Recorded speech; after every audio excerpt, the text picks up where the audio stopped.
السلام علیکم ګرانو کتونکو زه یو ځل بیا ستاسو په درانه خدمت کې حاضر یم. ننګیال صاحب خواهش کوي چې یوه غزل راته وړاندې کړي. نو غزل خو سته خو ډېره پخوانۍ ده، کم از کم د 4-5 کالو مخنۍ ده. یوه کوچنۍ غزل ده. امید لرم چې تاسو د خوښ وړ وګرځي.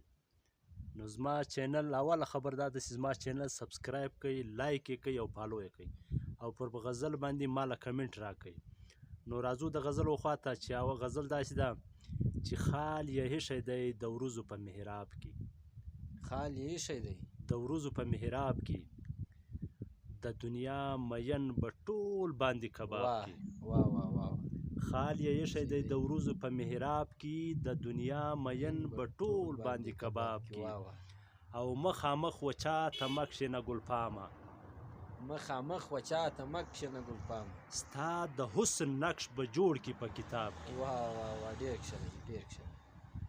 او ستا د تللو مودې دومره ډېرې وسوې، ستا د تللو مودې دومره ډېرې وسوې، ستا د تللو مودې دومره ډېرې وسوې، الله، او ګوتې شمارمه غلط سم په حساب. الو بېشک. ستا د تللو مودې دومره ډېرې وسوې، ګوتې شمارمه غلط یم په حساب کې. او امنیار به څه صفت د یار بیان کړم، امنیار به څه صفت د یار بیان کړم، هېڅ جواب موندلی نشم په دې باب کې.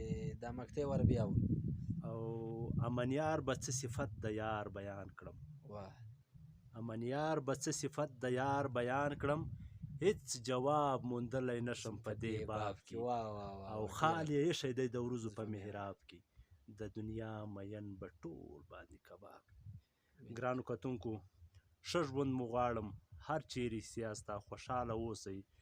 او هر ځوان، هر سپین ږیري او هر چاته زما دا پیغام دی چې دنیا د ښو ځای دی، له هر مسلمانه سره ښه کوئ. خاص کر کې پښتانه وروڼه چې مسافر دي د هغو قدر وکړئ، د هغو حوصله افزایي وکړئ.